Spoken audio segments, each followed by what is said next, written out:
Hello and welcome to No Outside Food Allowed, aka the Nofa Show. Today on episode 37, we're going to be covering this week's entertainment news, including the Joker's makeup, Captain Marvel's new trailer, our TFI movie review, and the tale of the last standing Blockbuster with Chris Gagne. I'm Adam. Today I'll be the Mufasa of this group. Ooh. Oh, wow. Yeah, going there. Today with me, Chris Felix. Oh, Scar. Nice, since you're wearing the black jersey. Yeah. I like it. Jose Loyola. I'm Rafiki. Oh, the wise old man. And Christopher Gagne. I'll be Simba.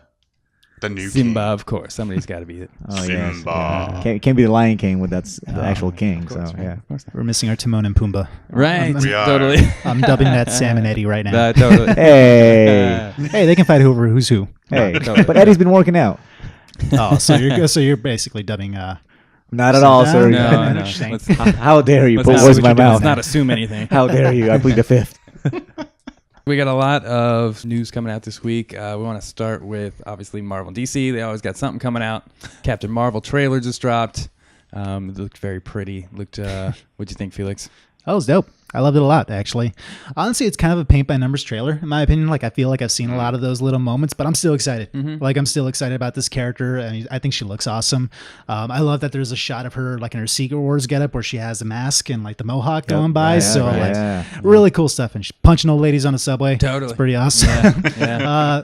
I want to see more about the Skrulls. I still think they look a little elfish. I wish they, I don't know, something about them is just like, I don't know. It's just not really selling me as much as I like to. They still look good. It's just they kind of remind me of the Dark Elves from Thor, I guess. Right. And Dark World. actually, somebody pointed out online, they kind of reminds me of Piccolo in that horrible fucking Dragon Ball Dragon movie, Ball the movie. Evolution. Yeah. Yeah. It kind of reminds you a little bit of that. But otherwise, I mean, I'm really excited. I think it's really cool. I love seeing young Sam Jackson. And then there's a quick shot of Coulson in there. Yeah. I'm kind of upset Young he doesn't have Coulson. a mullet, but he still looks good.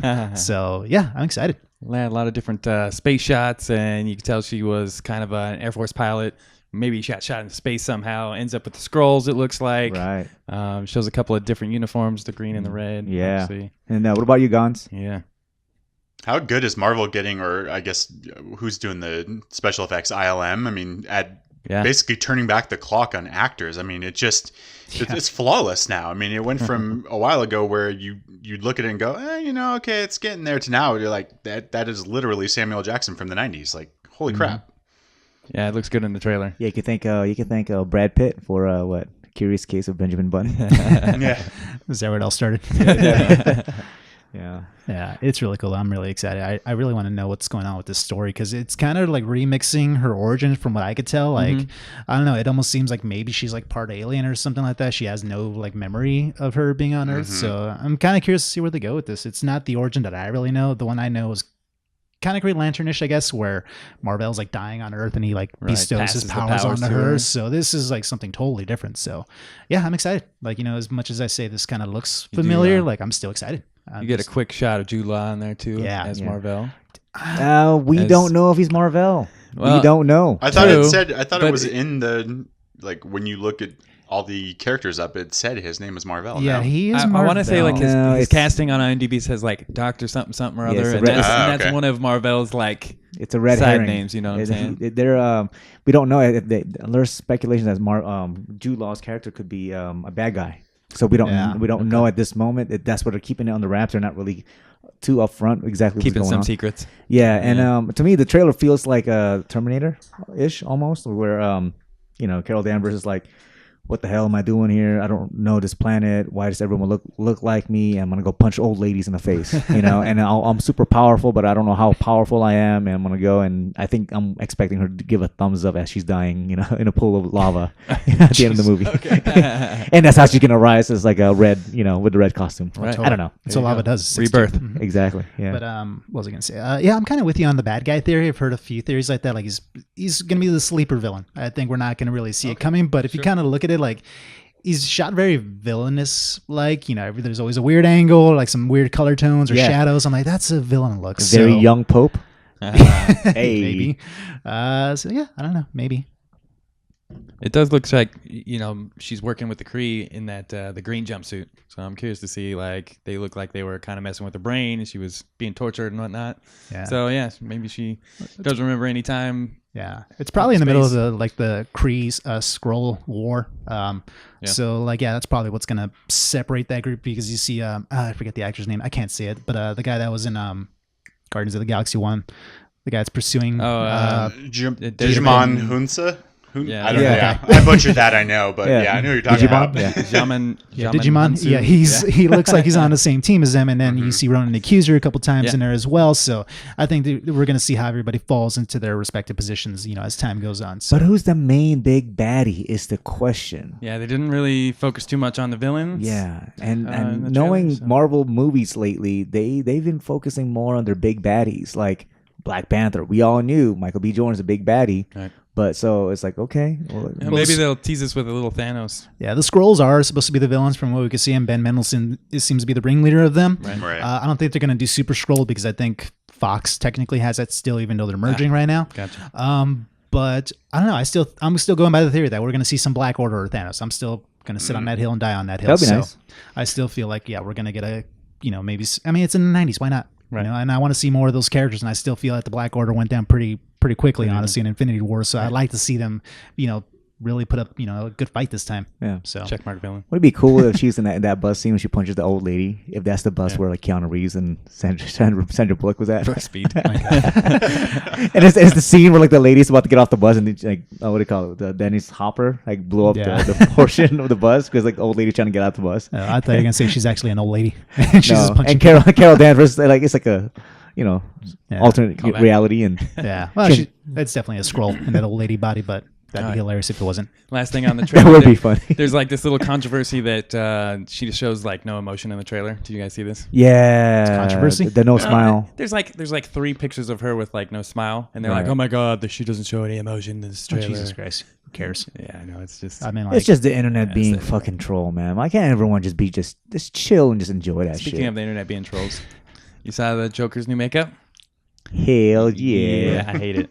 I freaking hate it. You don't like it? Speaking of what's wrong with you, man? I don't like it. It feels like a rodeo clown. What the hell do you think the Joker actually looked like? I mean, I think there's a difference between the Joker as a jester, as a playing card, and a rodeo clown that has a painted on face and is trying to get laughs. This is an origin story, though. Like, see, this is my argument for this. This is like proto Joker. He's not going to be like the super villainous, like, carved smile, all that crap. He's probably like, just being a crazy nut job, and maybe we'll still see the acid bath or whatever, Killing Joke style later on, and he'll become more Jokerish. But dude, honestly, I love this look. The more I looked at it, the more I loved it. I mean, like, this looks like a fucking serial killer. This guy definitely like drowned a puppy when he was a kid. So like, this looks like he shot BB guns to pigeons. Straight up, man. I think he looks amazing. Compared to Leto's, man, I'm not even trying to hate on that, but like that guy just looks like a try-hard, like mumble rapper. Hot Topic style Joker. Yeah, dude, with self-aware like tattoos. I mean, he's got the damaged like try-hard stuff, and then he's got the grill and all that. Like, this is a great reimagining compared to that. Like, to me, this looks like the Joker. Where like he looks sinister, he looks evil, he looks like he's up to no good. Where you got this Joker over here with swag, cruising around his fucking supercar over here. Like, no, that's not the Joker to me. This to me looks like a villainous Joker, and I'm very, very excited to see what they do with it. So yeah, count me in. Gons, where are you at with this? If they keep their balls and leave it rated R, I am 100% in right now.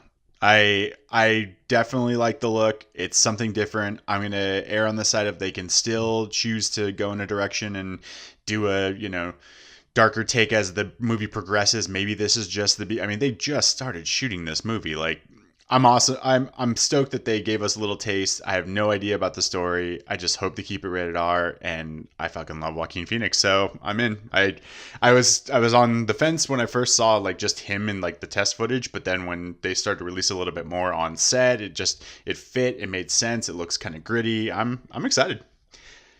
It is a rodeo clown. I'll give you that, Hoover. I mean, is it the classic? I don't think it looks gritty at all. I think it looks Playhouse, like Pee Wee Playhouse. But see, I think that's what's going to give it a level of creepiness that just is going to that's going to push it there.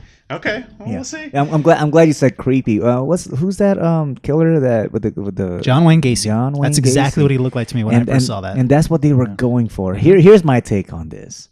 The last time here in Las Vegas, Dark Knight happened. We had people that portrayed as, what do you call it, the Joker and the whole Harley thing, and because of the whole take of the Joker being like so dark, and they took on he had a lot of philosophical views in the movie Dark Knight, which I love that movie, by the way. Nothing against the movie. I just hope it's not too dark and creepy where people kind of latch onto that idea and they kind of take what was supposed to be in the movies, what is supposed to be art, and bring it to reality. Does that make sense? I just hope we don't have another John Wayne Gacy after that fucking movie comes out. You know what I'm saying? I got you. Yeah.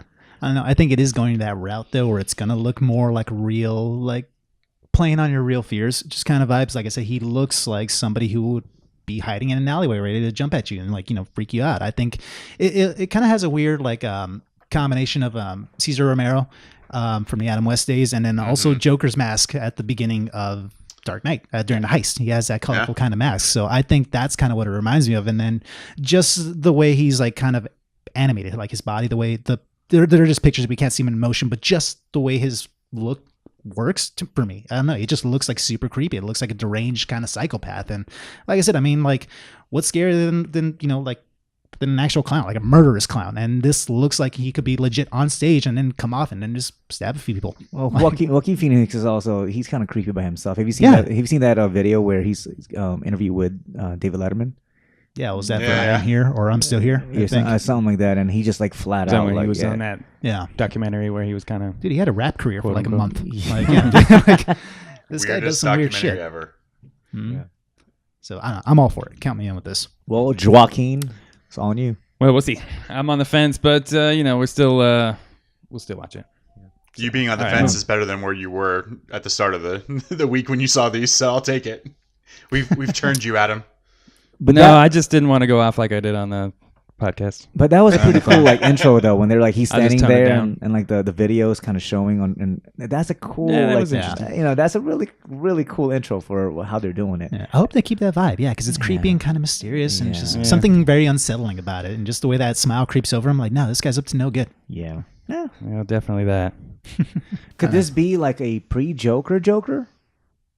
Like before he fully snaps? No. Could this be like to your point, a proto-Joker and a Joker, like Joker version 1? Like this inspires the real Joker? Correct. Oh, like they did in Gotham, kind of? Yeah, because like if Thomas Wayne is like alive, and I get it, it's the whole ordeal, and I thought Joker and Bruce Wayne's pretty much around the same age, and if Joaquin Phoenix is is older already, and Thomas Wayne is still alive, and Thomas Wayne being alive, that means Bruce Wayne is still pretty young, around maybe 10 years old age. That means that by the time Bruce Wayne becomes Batman, which is to say 20s, 25 at most, the latest, becomes the real Batman by the age of 25. That means Joker that time is going to be in his 50s, which would then be in a timeline of Michael Keaton and Jack Nicholson Batman era, but even then, Jack Nicholson and Michael Keaton were only like a 5 years apart.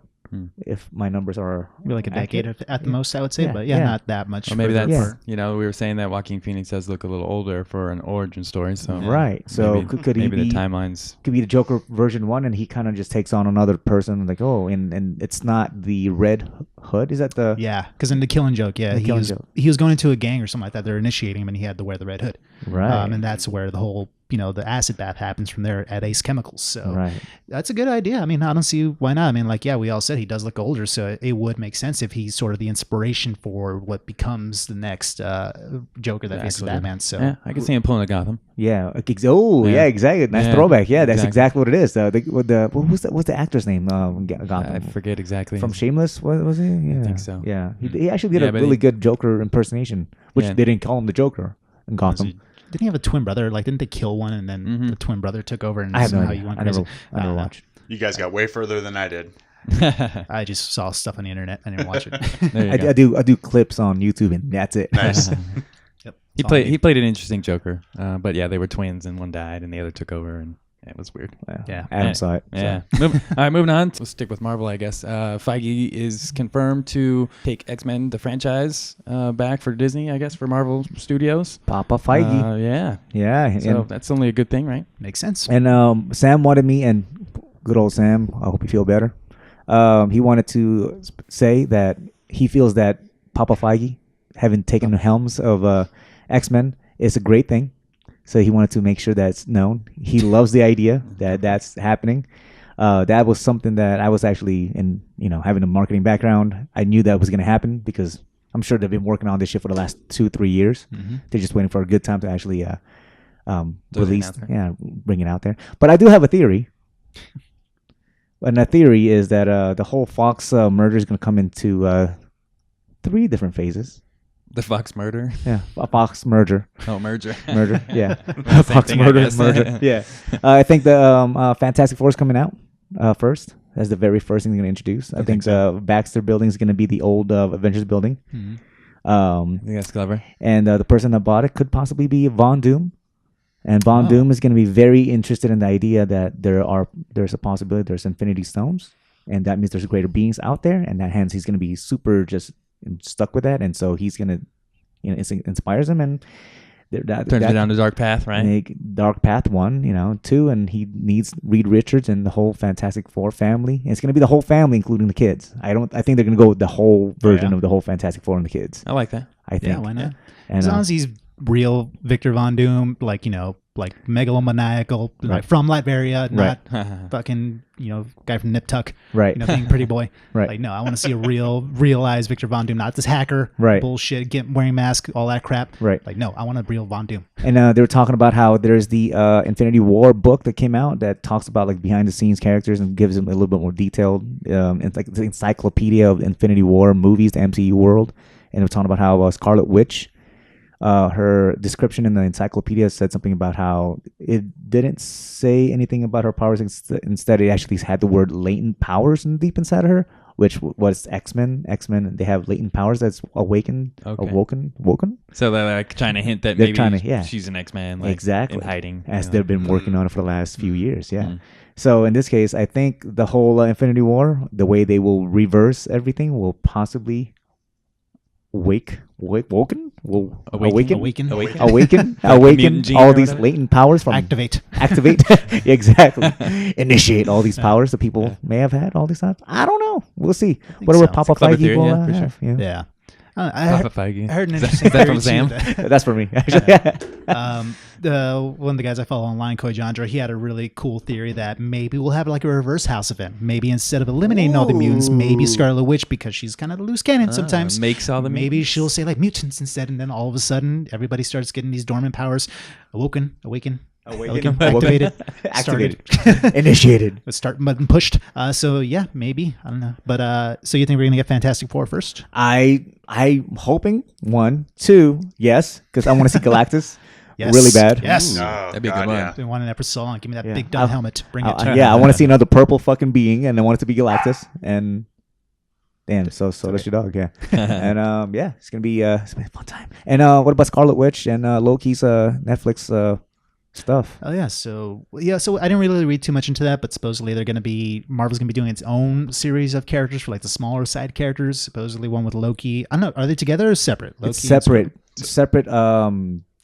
shows. But kind of like Iron Fist and Luke Cage, right? But it's not going to be on Netflix. It's going to be in the Disney streamline, which comes out next year. Okay. Mm-hmm. So which the Netflix and Disney merge, or think they'll finally get a Black Widow one? Well, they're supposed to be making a movie, aren't they? Yeah, they're making. They made it. It was called Red Sparrow. Have you seen that movie? I did see it.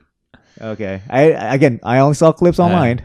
I liked it. And it's pretty raunchy. I know the clip you're talking about. What about Peppermint? Same thing. Really? I have not seen that either. I skipped that one. I just like her because of Alias.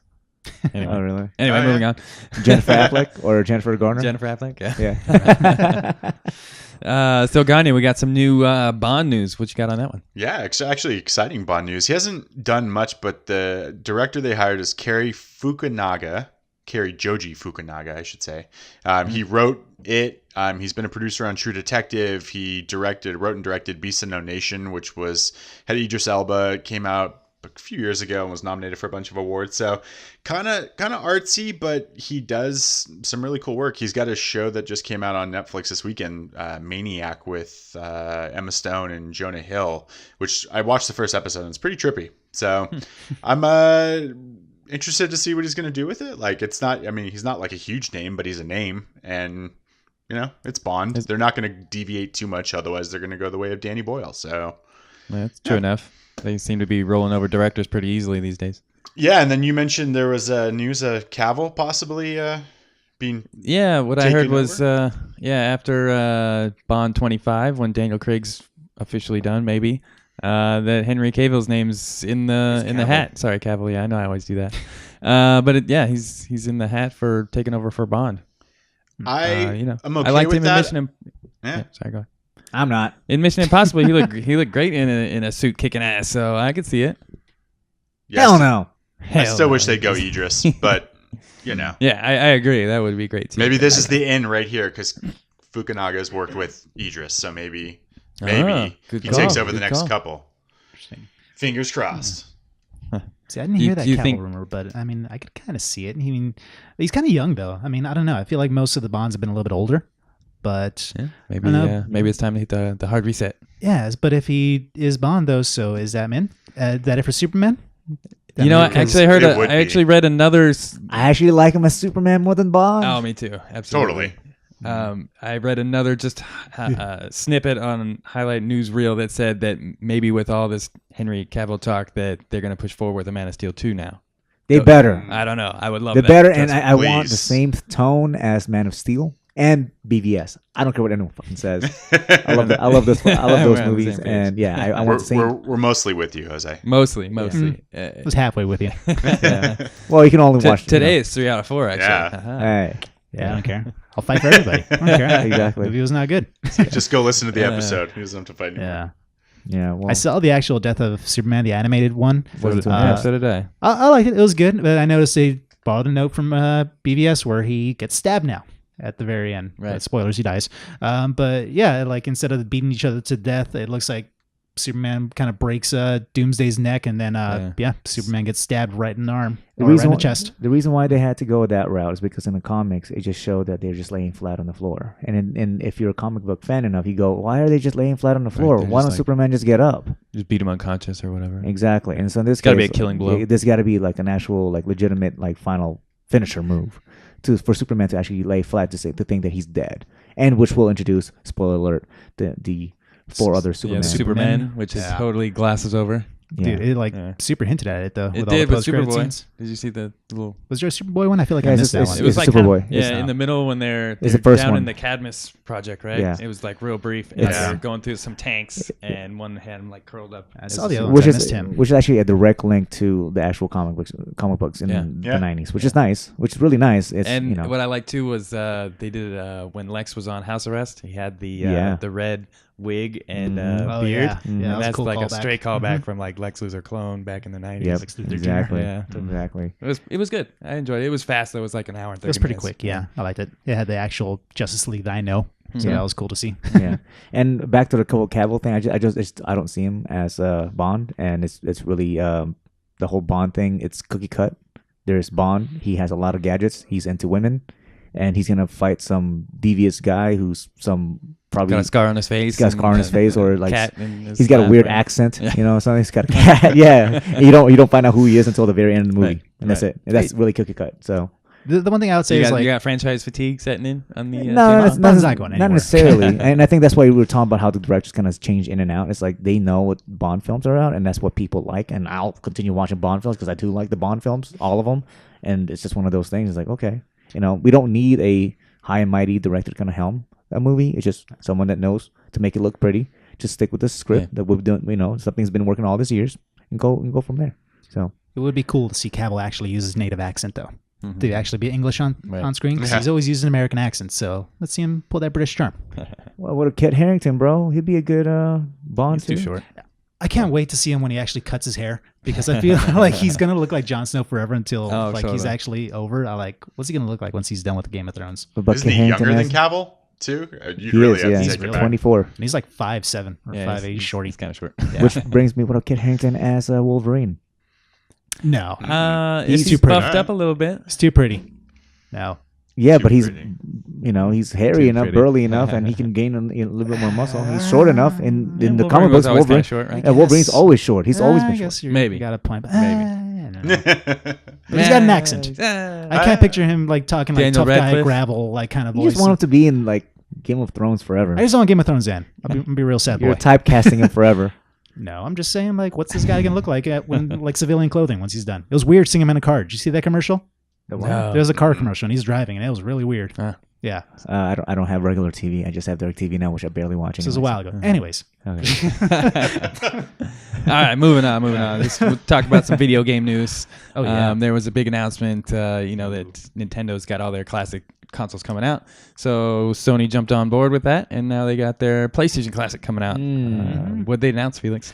We got the PlayStation Classic coming December 3rd this year for $99.99. So yeah, it's going to come preloaded with 20 games. The actual console itself is 45% smaller than the original model. There's going to be no post-launch games, however, so you get the 20 games and that is it. Right. But so far they've only announced 5 of the games, and those are Final Fantasy VII, get it just for this. Yeah. Greatest game of all time. Tekken 3. R4 Ridge Racer Type 4, okay. Jumping Flash, which I remember a really weird game. Couldn't even try to describe it to you. Very early in the PlayStation era, and Wild Arms, which I never played either. I think that was a good RPG. Yeah, heard good things about that. Never played that one. Yeah, but that's all they've announced so far. So we got 15 more that are coming out eventually. Yeah. They haven't announced what they are. If they bring out a Parappa the Rapper, maybe. Yeah. Hell yeah. If it's got Resident Evil, I'm in. That'll sound. Oh, the original one? Definitely. It has to be in there. There's no Okay. way they could do it without it. Yeah, I would imagine like Resident Evil's going to be in there. Symphony of the Night.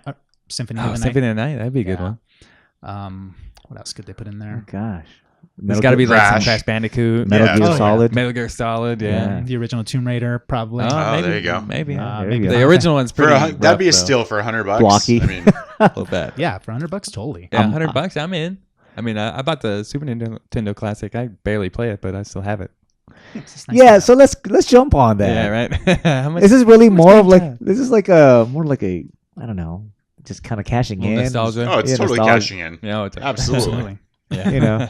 Which brings me to the whole idea. Why don't we just save our shit and save us more money? Dude, I have plenty of PlayStation games, but you can't play those anymore. Well, Says think about who? where were you when PlayStation came out? How old were you? Like, you've moved how many times since then? You've changed how much since then? Like, it's hard to keep that shit working and, with you over 20 years of, life. It goes away. So, What's funny is I was just cleaning out my garage and I found the original Duck Hunt gun controller, and I was like, man, I have got to keep that like on a shelf or something.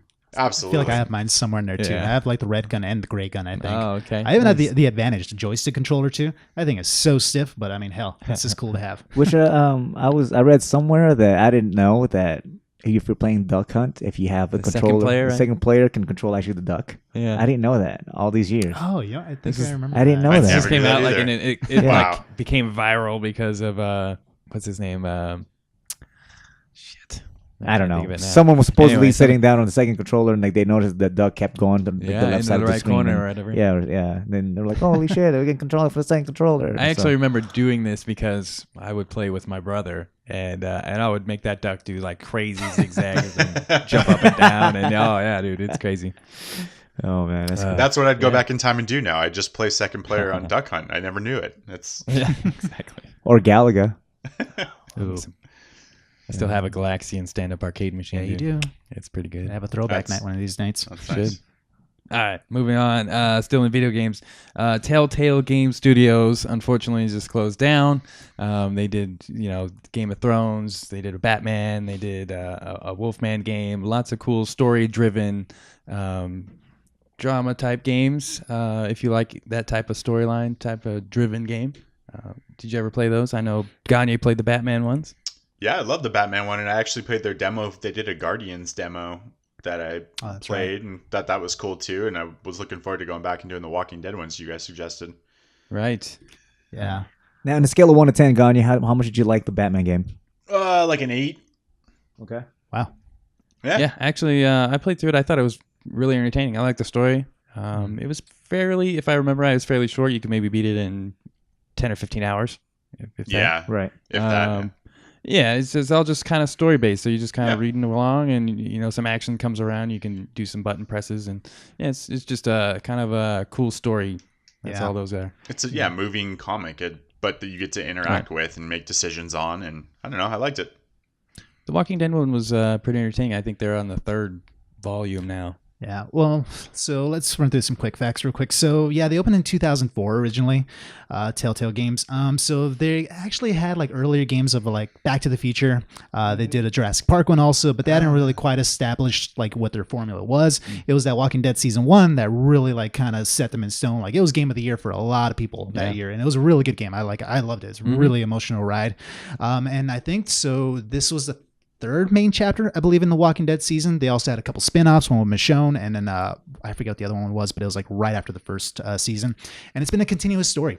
And so when this happened, they like literally closed down like overnight. They released 1 chapter of the final season, a second one due to come out that hadn't come out yet when they all closed. So basically people bought this season and it's not going to get finished. Right. They're just canceling whatever is left on the... Yeah, the rumor was because they basically laid off 250 employees with no severance and limited health insurance that expires like within 2 weeks.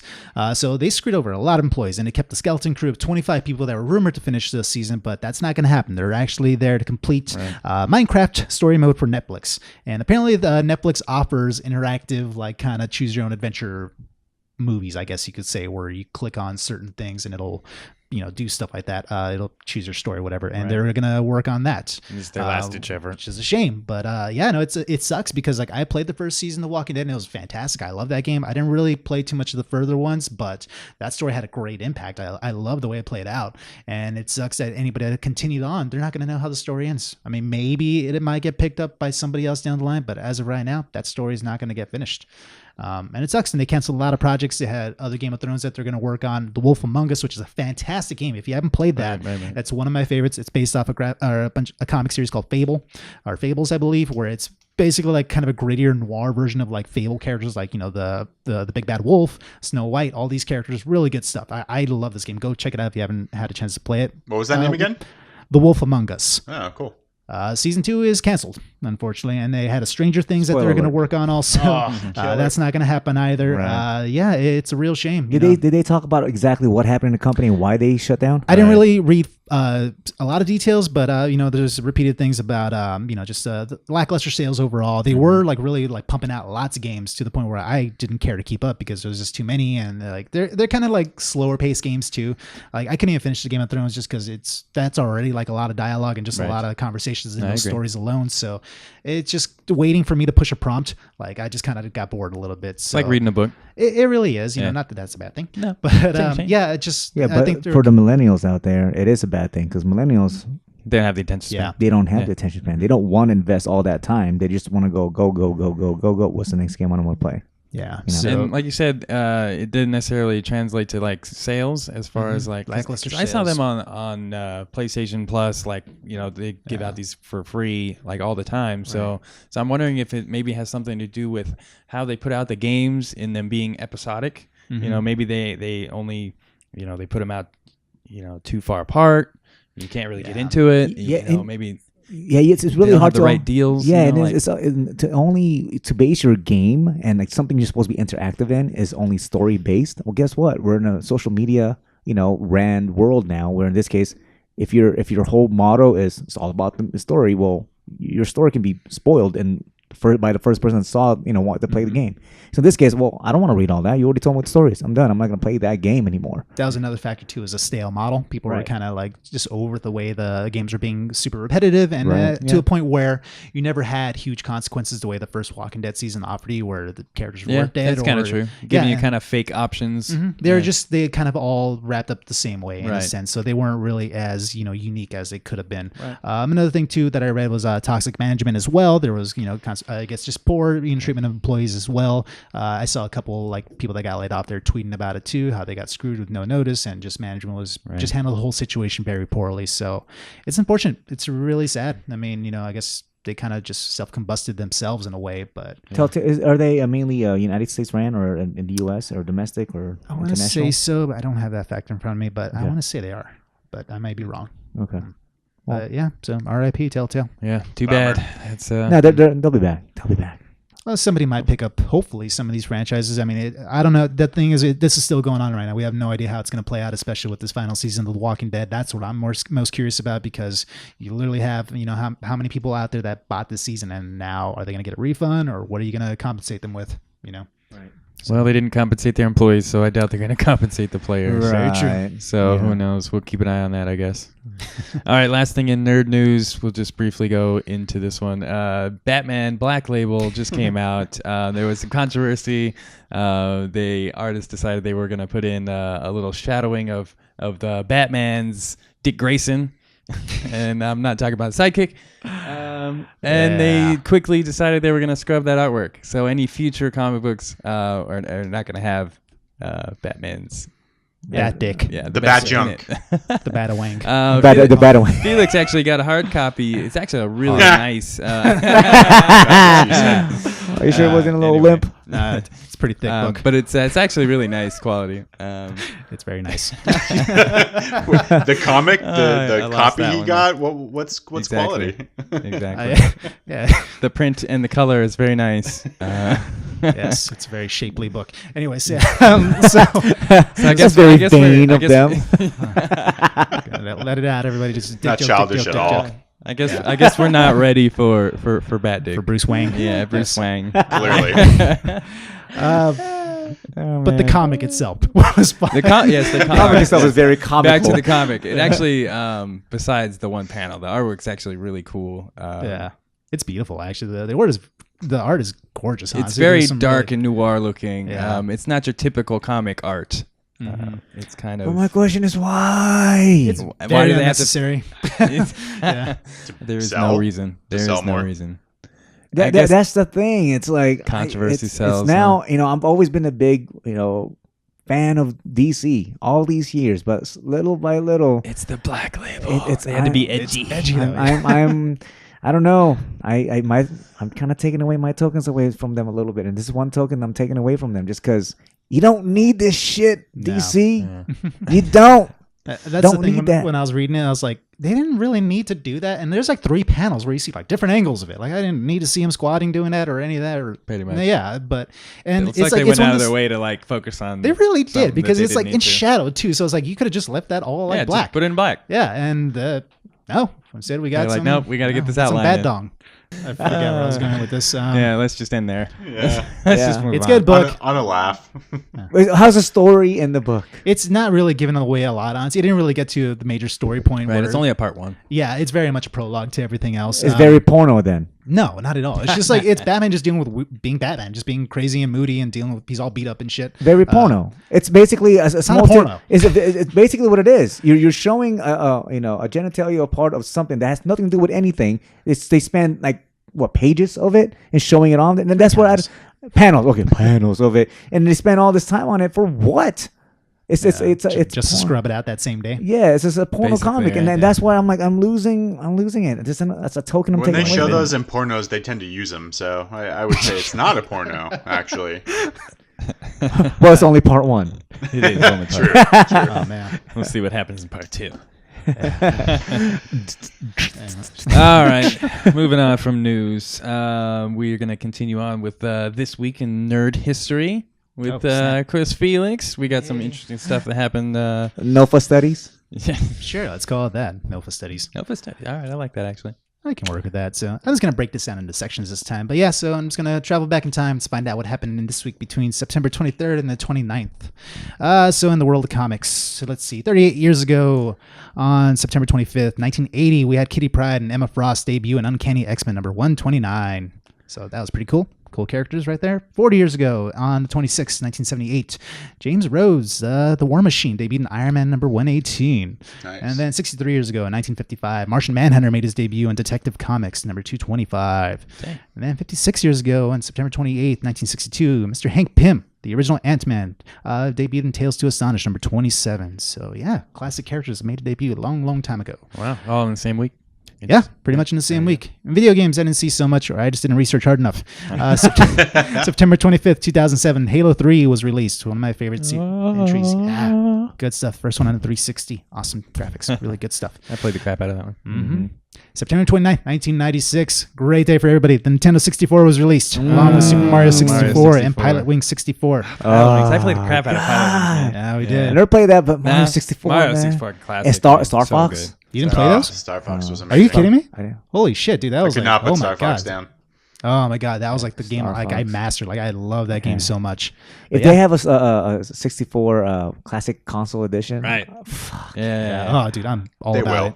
Oh yeah, it's only a matter of time. Well, a PlayStation 1 console. only Oh, matter- that's great. But the greatest, Christmas. like, yeah. Oh yeah, it's only a matter of time. GameCube. Yeah, but speaking of Sony, September 29th, 1999, Tony Hawk's Pro Skater debuted on the Sony PlayStation. Fwah, fwah, fwah, fwah. Amazing.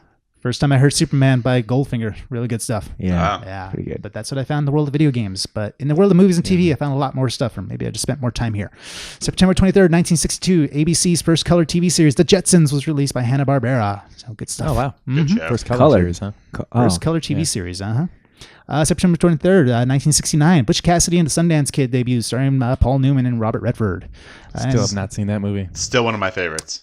I think it's on Still a have to list of watch AFI Top 100 movies. I think it is, yeah. I got to go back. Guess and see what we're that watching again. next weekend? Maybe. Maybe. Or we can watch The Shawshank Redemption, which was released on September 23rd, 1994. Love that movie. My So favorite good movies. movie. I love that movie. I hope we get to watch it. And my wife is going to love this one. September 24th, 2007, The Big Bang Theory debuted on CBS. Yes. Yeah. Have yet to watch one episode of that. Is it pretty Really? good? I've seen more than I would care to. It's great for like 5 seasons. Yeah. It's fun. It's literally on every day at 7 o'clock for a full hour. I know because it's on every day at 7 o'clock for a full hour. See, we're too much of a How I Met Your Mother fan, so it's always replaying in our house. It's There's pretty nothing. good, too. Well, actually, it's Yeah. always replaying for whatever reason. It's just playing in Right, Netflix. same kind of or thing. this gets Hulu now. Yeah, it's like that. Friends, The Office. It's one of those shows that's just Right. constantly on all the Yeah. time. So yeah, that happened. Let's see what else we have. We have a couple of birthdays as well. September 25th, 1951. Happy birthday to Mr. Mark Hamill. He's going to be Mark Hamill. 67 years old. Nice. The original Another boy hero. Joker. The best Joker voice of all time. Oh, absolutely. Hands down, just one of the best people of all time. One of the best nerds ever. And then also on the same day, September 25th, but 1952, rest his soul, but Christopher Reeve, my definition of Superman, was born. He would have Totally. been 66 this year. Yeah. So yeah, good man, rest in peace, And sir. if he was still alive, Named after him. Oh, really? nice. Cool. Nice. You Mom mean had a Chris crush. is not for Christian? It's for Christian. Christopher. I don't know. Christoph? Yeah. And then we also had Mr. Will Smith as well, September 25th, 1968. Big Happy- Willie. Happy birthday there. And then also the youngest of the bunch, Mr. Donald Glover, September 25th, 1983, The Childish Gambino. There you go. Nice. Yeah. I want to see this guy live, dude. He looks like a fucking psychopath on stage, man, but he has such good energy. Oh, really? Yeah. Like, that's what I mean by that. Like, his eyes are like bulging wide and he's just like dancing like a motherfucker. He's so into his music. Yeah, I seriously like got into Childish Gambino just recently, and I'm like, wow, I didn't realize a lot of his songs I actually already like. I just never pay attention. It's one of those music like you play in the background, like you go into like whatever You're like, place. oh, this is- I like Go- this music. And Go he back wa- and listen to his like second album, Camp. It's still one of my favorites. That one's good. I heard Yeah. that. Okay. Yeah. I actually heard that he came up with his stage name Childish Gambino by an actual rap name generator, like a Wu-Tang rap name generator, supposedly online. And he kept it. What? And that's Is that- what I heard according to my friends at work. That's amazing. So, I think that sounds kind of cool. yeah, it's Going very with true. that. I want to know what app this is. I want to download it because I want us to go buy one episode with our rap names. Our rap That's what I'm saying. Totally. Apparently, we have to. It's a Wu-Tang name generator. So just Google that, and it's probably do it. By Doing the end it of the, now. by the end of the Doing episode, we'll let you know. Doing it now. In the meantime, also on September 26, Doing it well. 1982, Knight Rider debuts starring the Hoff. David Yes. Hasselhoff. Dun-dun, Yes. dun-dun, Yeah. dun-dun. It's one of my Kid, favorite man. intro songs. Yeah, and then also in whatever kind of snobby news, September 26, 1989, the MPAA created the NC-17 rating because we had to have that little extra rating. Yep. Just because They censorship. continue to ruin Because when you- lives. Because when you're 17 years old, you can see Can't see nudity. boobs. We need a rating for that boob. Because of showgirls. Yeah. Yeah, totally. But also on September 26th of 2006, The Departed premieres. So yeah, great movie. Martin Scorsese got his Oscar. The Departed, man. Oh, Departed. Departed. The Departed. Departed. Dude, my boss tonight. Are you a co-op? Are you a cop? Are you a co-op? Tell me if you're a cop. Are you a co-op? You must be a co-op. Yeah, and then for Sam and Adam, September 28th, 1987, Star Trek The Next Generation debuted. Nice. Got me up in this, man. I was all over Oh that. yeah, Gandhi too. Yeah. Everybody but me apparently. And It's me. on Netflix. Just And give Jose. it a try. I'm not hating on it. I'm just saying. Star I'm the Trek one who hasn't what? watched Next it. Generation? Next generation. with Next Picard. gen. Picard. Jean-Luc Picard. That's right. Apparently. But that's what I got for news. So that's history to me. And That's good. maybe I just got tired. So No, that's there good we go. information. Yeah, it's, That's a Nofa history. There you Quite go. a bit. Mystery of the That's history. history to us. Nofa Studies. That's it. Yeah. Nofa Studies. We'll figure out a name eventually. We'll come back to you next week with a new name, I'm sure. Yeah. But awesome information. Yeah. There you go. Here to learn you. Yes, we are here to learn you. All right, so I wanted to give a quick plug to Chess Talk, Felix's friends podcast. Our guest from just a couple episodes ago. Yeah, they're fantastic. They're doing a new segment, I guess, on AFI's top heroes and villains. Yeah, they kind of just been covering. They started with a villain first for AFI's top 100 villains and heroes, and then they covered a hero as well, which was they talked about. Oh my God. Anthony Hopkins in Silence of the Lambs. Right. Hannibal Lecter, Right. of course, the greatest Sure. villain of all time. And then they talked about. He said, of course, the greatest villain of all time. dude, he's Really? amazing. He's one of the greatest. I would definitely put the him up number there. one on the list, though. Number one that's on the pretty- list. That's high up there. For Over me. Jack Nicholson's Shining. Yeah, even I don't. Yeah, he just went a little crazy.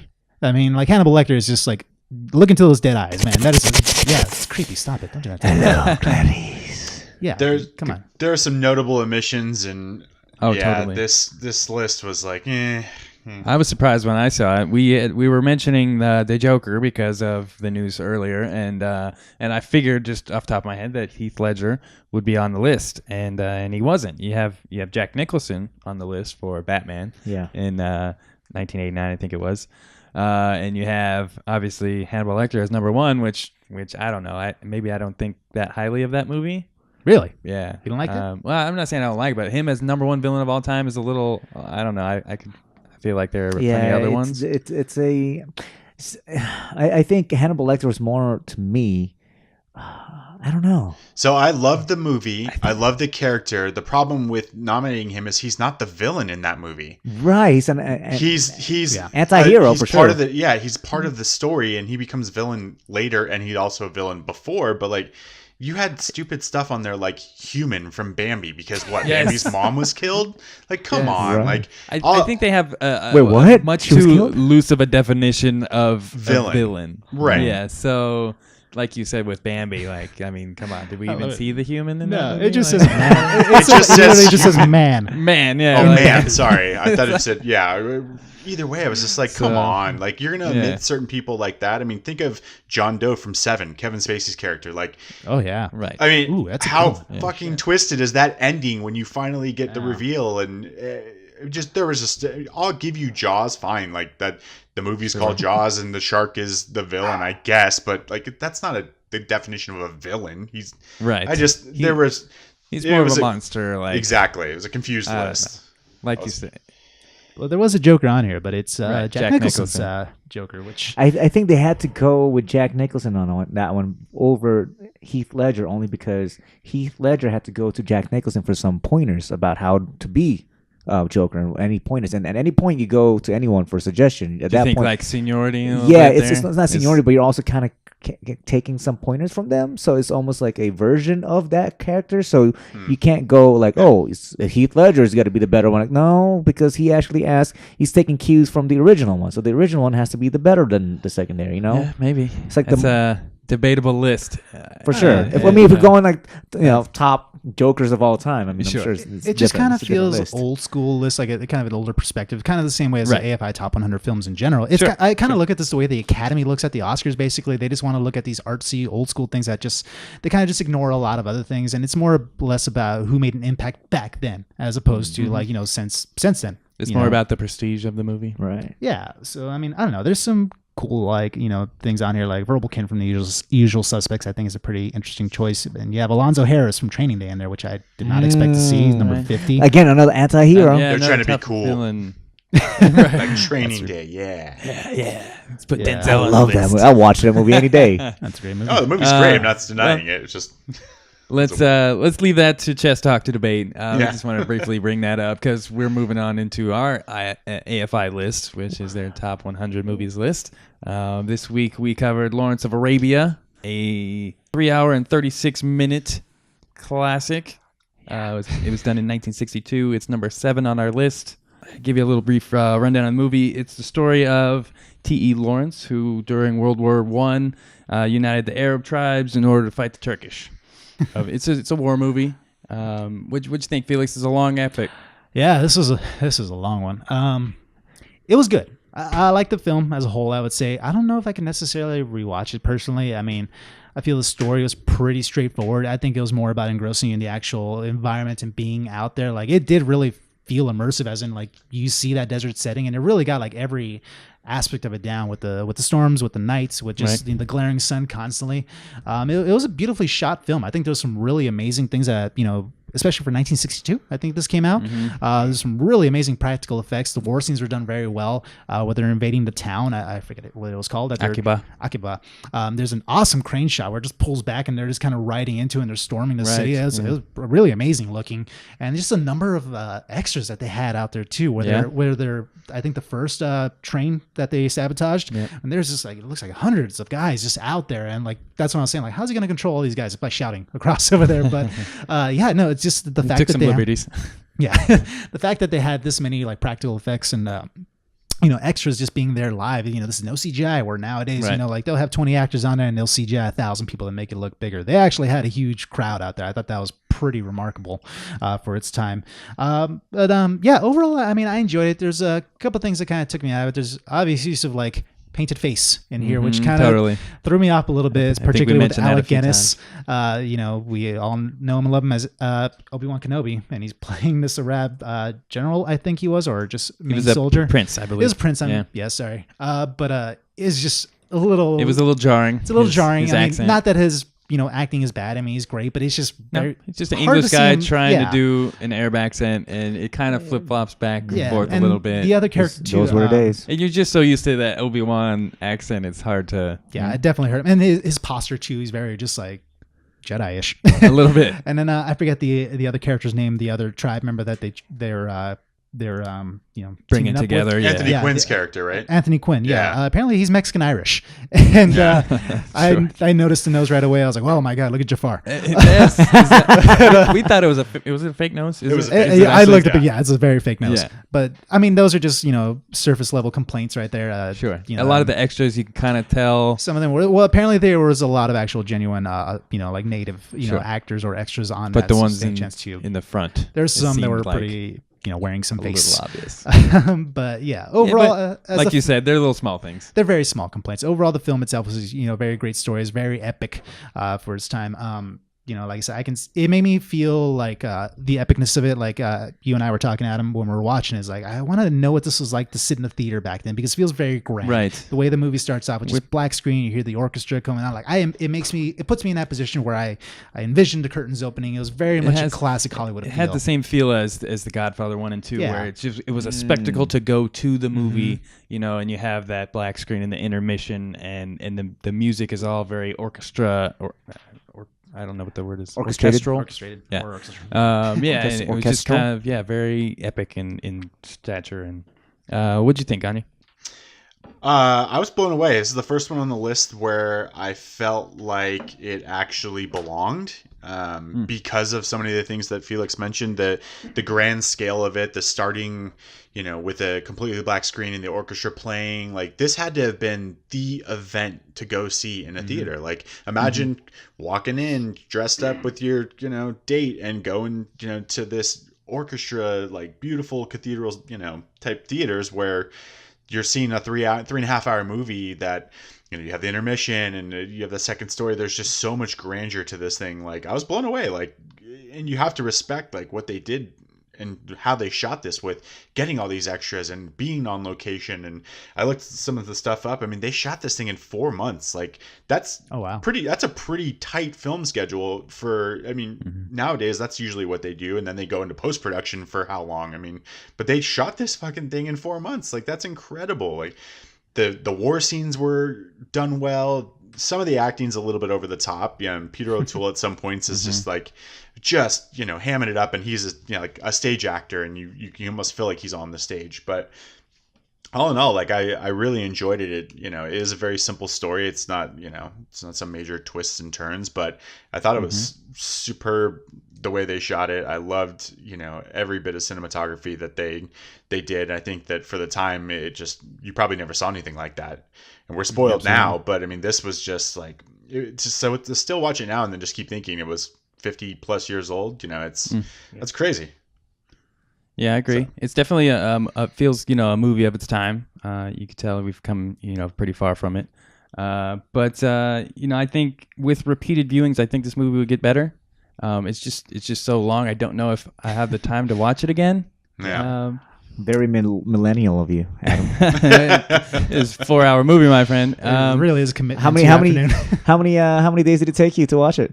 Let's be honest here. Just one. No, we sat through this in one sitting. Yeah, he came over. And really? I just sat comfortably by the end of it. I was just kind of sprawled out. I'm like, oh my god, I think Felix and I both toward the end of the movie. It's not that we didn't like it. It just drugs for a little bit too long toward the end, and we lost track of where it was kind of going.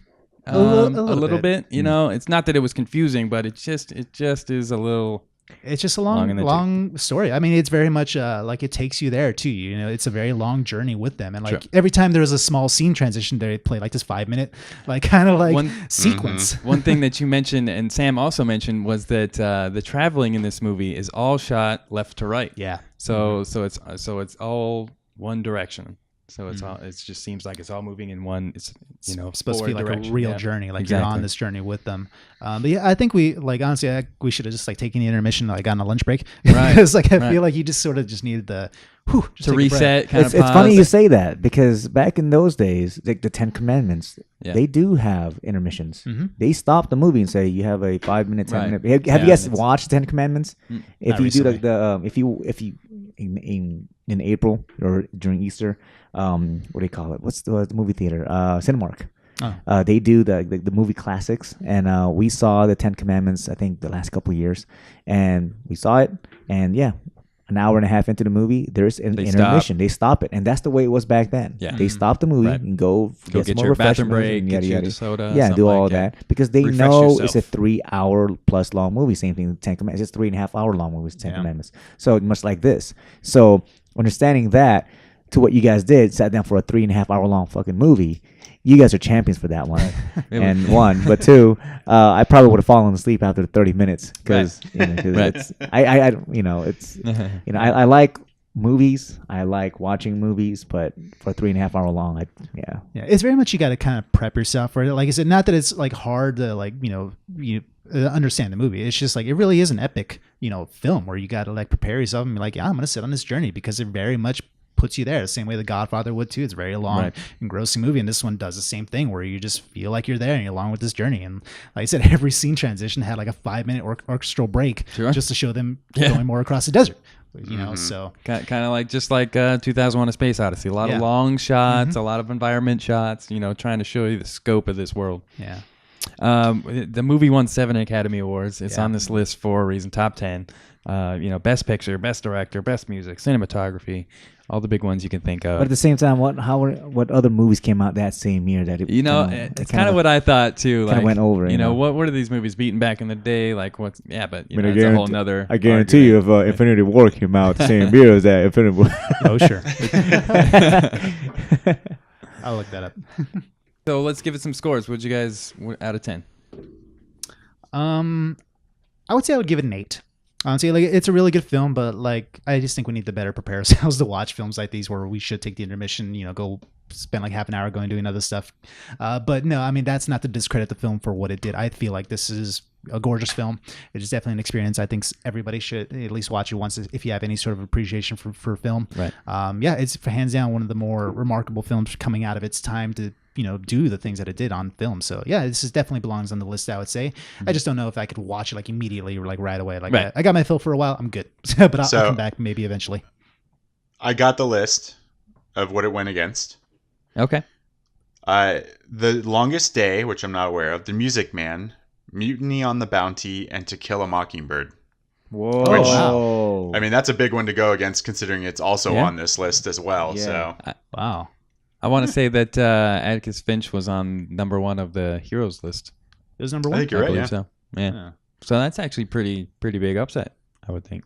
That, or is it because of the the staging of this movie so grand that they had to give it to this movie. For sure, but that doesn't dismiss it from being a good, right movie. Like, yeah, it's but it's got that edge over, like, dude, like, they spent so much time, all the people on this to make this movie over Kill a Mockingbird, and it's I think back then as everything as it is now, I'm sure, everything's so political driven, so just to have this movie, cost them how much money. Mm-hmm. To make this movie, whatever, versus to Kill a Mockingbird. Not to discredit To Kill a Mockingbird, sure. But again, just the grandeur. An epic war movie, versus exactly.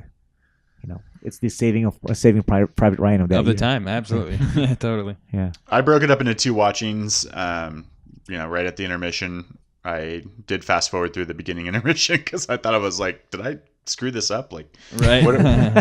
They're still going. It's like 3.5 minutes and all black screen. But I'd say like 8.5. I think if it was just a little bit shorter and some of those things you brought up, Adam, about the shots being too long, like you could edit some of that a little bit and make this a little more concise and maybe it flows better. But yeah, 8.5. I liked it. Is it deserving of the spot in the AFI Top 100? I think so. Do we know what number it's at? Number 7. Oh, wow. Yeah, so top 10. Their list is actually ranked, right? Then like they think as this is the 7th greatest movie of all time. Correct. I don't know if I'd put it there, but the top 100. So you think it's one of the greatest movies ever made of all time? I would put it in top 100. Yeah, it's deserving of being on the list. Absolutely. I wanted to quick give Sam's review. He said he gives it an 8.5 as well. It still holds up. Good cast and music, and the transitions being very unique for its time. So he's 8.5. And for me, a little long in the tooth. The dialogue's a little iffy. I gave it about a 7.5.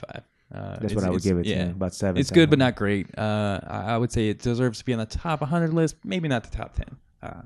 Personally. Well, you got to give it a little buffer because you're in a different time as it was built. Yeah, I agree with that too. I think again, watching it more than once, it would get better. But yeah, there you go. It's like fine wine. Lawrence of Arabia. So, what are we doing for next week, fellas? Casablanca. Casablanca. I do love that movie though. That's great. I have not seen Casablanca. I haven't seen it either. There we go. I haven't seen Gone with the Wind either, and that was kind of the two that. That's another 4-hour epic. I mean, I would love to see that, but let's take a break from the epics. That's true. Yeah. We wanted to maybe do something that's a little shorter. We got to give Eddie a chance to actually watch the movie. It's got to be shorter, so he doesn't have a lot of time. I have a feeling that these are all going to be like super long, though. Yeah. So have you guys ever seen Vertigo? Yes. No, I haven't seen Vertigo. Isn't that Hitchcock? It's Hitchcock, right? Yeah, and it's shot in San Francisco. Mm-hmm. Yeah. I was going to say that. Oh, that's right. I kind of just want to go for Citizen Kane. The number one. The number one movie. I've never seen it before. I haven't seen it either. My brother says it holds up. He went. He studies a lot of film. I'm in. I've never seen it. Done. Citizen Kane. Next week. All right. Number one on the list. We're gonna watch the greatest film of all time. The greatest film of all time. Hold on to your butts. According to AFI, like everyone's list, not even just AFI. It's on a lot of lists of top 10 films of all time. So this will be interesting. Let's do it. Yeah, I like it. Citizen Kane. All right. Not to be mixed up with Danny D. Kane, the music band. But hey, what do I know? Or Big Daddy Kane. Oh, Big Daddy Kane. Rapper R&B guy from the 90s. Yeah, there you go. Sure. Nope. Yeah. Nope. What? All right, guys. Last but not least, Gagne, you have the special privilege of living in Bend, Oregon, one of the homes of the last standing Blockbuster, and you actually went to an event for it. Tell us about it. What happened? It was the Blockbuster block party. It was. That's literally what it was called. We officially are on the map with the last living Blockbuster. There, the last. No more Blockbuster videos. I think there were 2 in Alaska prior to this, and they just closed down over the last month. So they decided to have a block party to celebrate, and it was a lot of fun. I was very impressed with what they did. They partnered with the local brewery 10 Barrel and did a bottle release party called The Last Blockbuster. And we're selling, bombers of the special beer. There was swag being sold. People had, the Blockbuster trucker hats. All the people working the event were dressed like the old Blockbuster employees with the, blue polo and the khakis. And throwback to the 90s, right?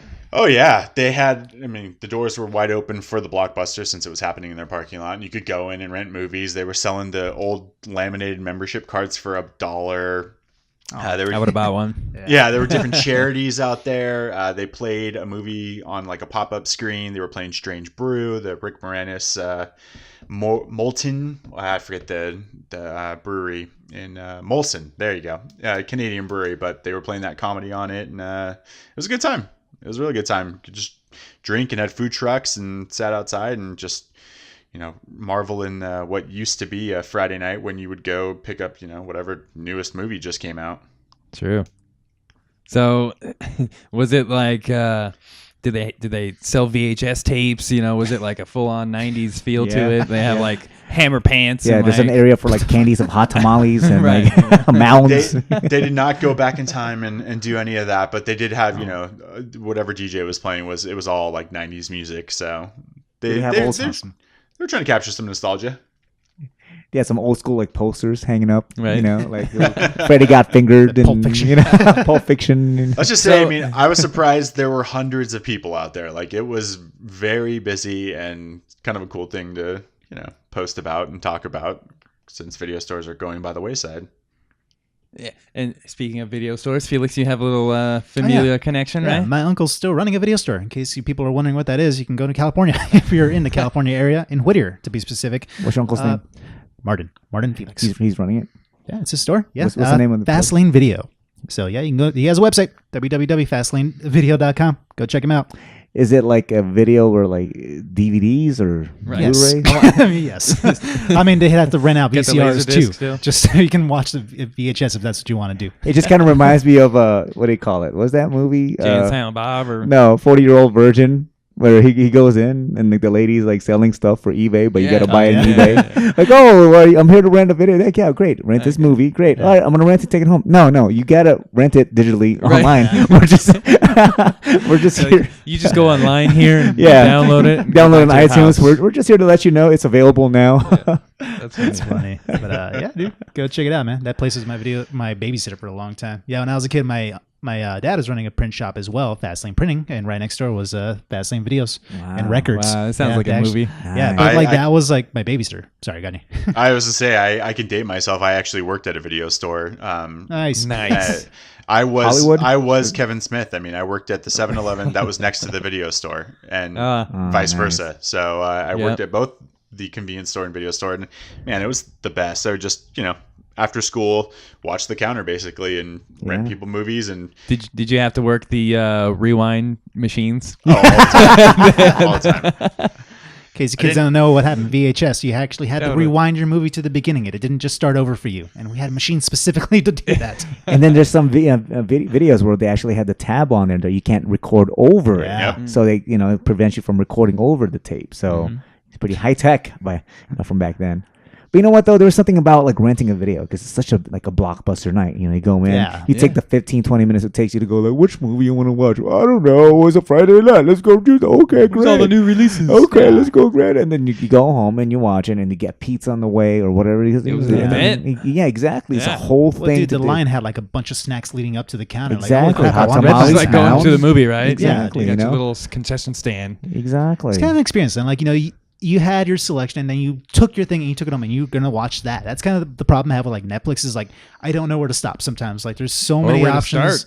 Yeah. It's just like, I'm going to keep scrolling. All right. I guess we're just going to watch reruns of fucking Friends or whatever. How I Met Your Mother or what? Yeah. Watch Jane and Silent Bob for the 100th time, like you always land on something familiar. But video stores are cool because like you said, it was an event and it was an experience. In fact, Eddie was a Blockbuster member. He was. He used to work there a long time ago too. It's too bad he's not here to talk about it. He's too busy applying for the Space Force. Is he really? Totally. Yeah, we're just making shit up now. Okay. Until he shows up and actually gives us the truth, I'm just going to make up shit every week. I like it. I can actually see him in Space Force. Yeah. Totally. Actually, I don't mind. Yeah, I'll probably apply. Hey. I said let's all apply. Let's see how many of us actually makes it in. Not me. Hey, I'm all about Star Trek, man. Let's do it. Hey, I can be the next Captain Marvel. Totally. Which actually Marvel. I wanted to mention that in the trailer, she actually comes down into a Blockbuster. Which is fantastic. Just, how do you get more 90s than that? It's just promotion for my town. Like, Yeah, I know. perfect. Yeah. Bend. I think it's funny. Bend, Oregon, the town you're in, has Yeah. the last one. Did you notice that the poster on the window is like speed? Oh no. Speed. I'm kidding. No, I was gonna say. I'm just kidding. There's Speed and Terminator. And, Promoting Yeah. all their other movies back in the 90s. yeah. Good times. All these 90s movies. Totally. Yeah. Any other memories from Blockbuster? And then Hollywood Video came out. Totally. Oh yeah. Sons of bitches. They're copying their shit. I just remember like there was a Hollywood Video. Like when I moved to Vegas, there was a Hollywood Video right around the corner. So I'm like, I'm gonna go to Hollywood Video, and I like the idea that they actually had like a wrestling, what do you call it, section where if you're a wrestling fan, you can watch like Right. all these Yeah. pay-per-views that you never got at didn't have the money to pay for at that moment, so you can rent Yeah. it for like $2-3. I remember watching like, oh, I can watch like WrestleMania 2000 or WrestleMania this, and I was like, oh, That's okay, pretty cool. much the only place you could find old wrestling stuff. Yeah. Yeah, exactly. And that was they had more specialty stuff than like Blockbuster had more of like the mainstream stuff. Right. So yeah, kind of worth noting. I always thought it was back in the day when like we had like the Sega Channel and stuff like that. This was kind of like that. You could go in and get like whatever new video game release was out there. Yeah. You had so many titles to choose from. Hopefully it was in stock, because if it wasn't, you had to wait 3 days for the guy to And return. you got 3 days or 2 days to play. Yeah, right. Yeah. Yeah. And then like I don't know, it was just so much selection there. It was good being a gamer back then. Absolutely. You just go and pick up all these Yeah. cool random games. Well, that's how I was able to play so many games as a kid, because, like I said, the video store was my babysitter. So, Right. my dad would take me to work, and then like I would go to the video store, and my uncle would let me plug in the Super NES or the Genesis or whatever was out at the time, and I would just play so many games, like more games than I had the right to. Yes. You need a hug, bro? No, dude, I just He needs a life. I was a fat kid. Let's just say that. Hey, they need loving too. Cheetos and Mountain Dew. Hey, Mountain Dew. hot Cheetos and cherry Coke. Oh, like it. I sat behind the counter and just snacked on popcorn all Totally. my work days. That's probably why it didn't last long. She was on to me. This guy's not doing anything. This is what led you into the movie theater business? This is the start of it? That was his trump card. That was the start. Yeah, it was the summer before I started the theater. You're like, oh, I've got some movie theater experience. Yeah, Oh, totally. Blockbuster Movie you're hired. experience. Oh, it was mom and pop. It was run by a Vietnamese lady. She was the sweetest. Oh, the sweetest. Oh. Well. All right, guys. I think that's pretty much all we got for tonight. Anything before we wrap up? So next week's movie is Citizen Kane. Yeah. Yeah. Citizen Kane, number one. Rest in peace, 49ers football season. I'm now looking ahead to basketball. We lost our quarterback to a season-ending injury. Yeah. Well, Yeah. I heard Garoppolo, Brutal. ACL, right? Yeah, Yep. brutal. And MCL. who's taking over his spot? Some guy whose last name is Beat Hard. Yes. Beathard? CJ Beat Hard. They pronounce it so funny. Bethard or something, but Beathard. it's Beat Hard. So Gandhi, are we still betting on who's going to have more wins, the Cowboys or the Niners? Because it ain't looking good, bro. Oh man, it's actually may we should have a bet now who doesn't lose 14 games. Like that's how it looks for us right now. Beat Hard is from where? What college is he from? Iowa. Iowa. What's Iowa? Yeah. Yeah. Good old Beat Hard. Beat hard. I hope they don't. gonna get That's all Beat I Hard. had. I'm That's- sad. Yeah. Sad. We're done Sad. talking about Batman. Yeah. Batwang. Go check it out, guys. Yeah. It's Seriously. fantastic. It's Yeah. Or you can message us on Instagram or Facebook or anything, and we'll take a picture of the actual page from Flex's collection. I think people And frown upon that sort of thing. We Yep. just send you dick pics. Batman dick pics. but it won't be your dick pic. That's going to be the title of this episode. Batman dick pics. Oh no. DC means dick. Wow. All right, guys. All right, we're done. Thanks, everybody, for listening. Catch us on Podbean and iTunes and all that good stuff. We'll see you next week. Thanks, guys. Thanks, everybody. Peace. Peace.